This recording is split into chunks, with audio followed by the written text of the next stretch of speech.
We will now see some examples of high-quality decorations obtained by combining Marmorino Classico and Grassello Di Calce using special application techniques.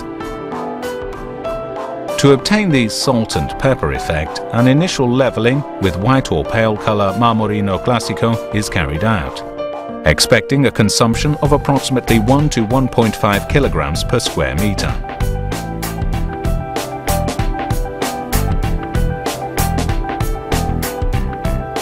After approximately 12 hours, when the coat should be dry, apply 1 or 2 coats of white Grassello Di Calce, depositing small amounts on the surface and spreading a coat very thinly.